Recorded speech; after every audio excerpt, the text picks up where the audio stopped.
Horúčka nie je choroba. Môžeme ju definovať ako dočasné, regulované zvýšenie telesnej teploty nad normálnu úroveň, ktoré je riadené termoregulačným centrom mozgu, hypotalamom. Nie je to choroba sama o sebe, ale príznak, že telo bojuje s infekciou, vážnym ochorením alebo zápalom. Keď telo bojuje s infekciou, zvýši teplotu, aby zabránilo množeniu mikroorganizmov a zároveň zvýšilo imunitnú reakciu. Ak je teplota medzi 37 až 38 stupňov Celzia, je to zvýšená teplota, pri ktorej je dôležitý pokoj na lôžku, dostatočná hydratácia, spánok, ľahká strava, bohatá na sacharidy a podpora imunity pomocou vitamínov. Lieky by sa mali podávať v prípade, že dieťatko niečo bolí, alebo sa zvýši teplota na 38 až 38,5 stupňa Celzia. Pri znižovaní horúčky môžeme podávať lieky s účinnou látkou paracetamol alebo ibuprofen. Pri horúčke okolo 38 až 38,5 stupňa Celzia paracetamol funguje rýchlo a zmierňuje horúčku aj bolesť.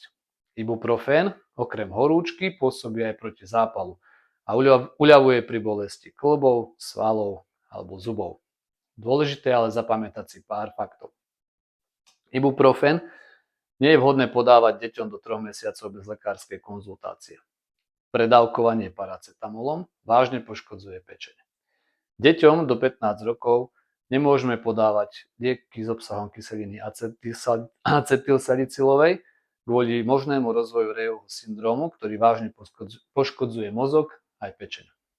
Ak horúčka neustupuje a znižuje sa veľmi ťažko, môžeme lieky s obsahom paracetamolu a ibuprofenu striedať s odstupom minimálne 4 až 6 hodín. Horúčky sa netreba báť, je to prirodzený proces. Ale k lekárovi choďte, ak horúčka trvá dlhšie ako 3 dni, je nad 39 stupňov Celzia, dieťa má ťažkosti s pitím, je letargické, apatické, má ťažkosti s dýchaním, že rozvíja sa u neho dýchavičnosť. Takisto, ak sa horúčka objaví u novorodenca alebo u kriticky chorého dieťatka. Horúčka je sprievodný príznak, ktorý pomáha telu bojovať s infekciou, nie váš nepriateľ. Správne podané lieky, spánok, hydratácia, pokoj na lôžku, stravovací režim pomáhajú dieťaťu lepšie zvládnuť chorobu. Príďte sa poradiť do našej lekárne Lieky 24.